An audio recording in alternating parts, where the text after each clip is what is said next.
Salut les amis, j'espère que vous allez bien. Je ne pardonnerai jamais le booking de John Morrison à la WWE. Tu dois t'en rappeler, si t'es fan de la génération Catch Attack, obligé que tu t'en rappelles, avec ses prises comme le Moonlight Dive, le Shooting Star Press, le Starship Pain et le C4. Obligé, le C4. Surtout cette prise, pour moi c'est une masterclass. Le C4, c'était quoi? C'est en fait il prenait son adversaire et il le faisait basculer en arrière pour le faire tomber sur le dos. Un peu comme c'est pas, on va pas dire que c'est une prise de judo, mais ça ressemble un peu, tu vois, sur la finition, tu vois.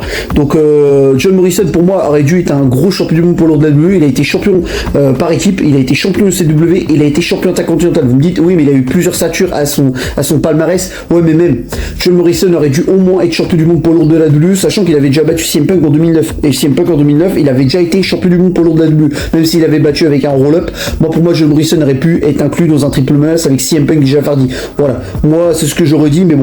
Mais John Morrison, la seule grosse victoire qu'il avait eue, c'était il avait une grosse victoire contre Sheamus à TLC en 2010 pardon. Il a été chercher le contrat pour affronter le Miz, qui était actuellement champion du monde poids lourd de la WWE, en ayant battu Randy Orton avec son Money in the Bank contrat, avec son contrat de Money in the Bank.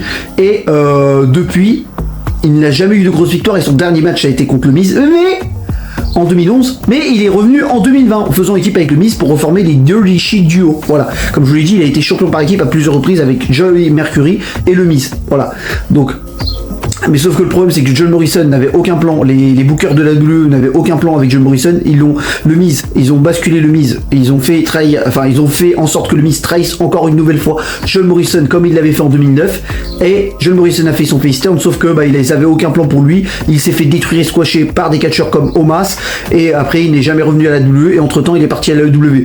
Dites-moi dans les commentaires si vous aimez John Morrison. Est-ce que pour vous John Morrison aurait dû être mieux booké à la WWE, ou John Morrison avait un booking parfait à la WWE? Pour moi, il aurait dû avoir une meilleure valeur, surtout qu'il avait un super bon in-ring à la manière d'un Rey Mysterio, à la manière de d'autres catcheurs aériens et d'autres catcheurs qui faisaient de la lucha libre. Dommage, mais bon, voilà.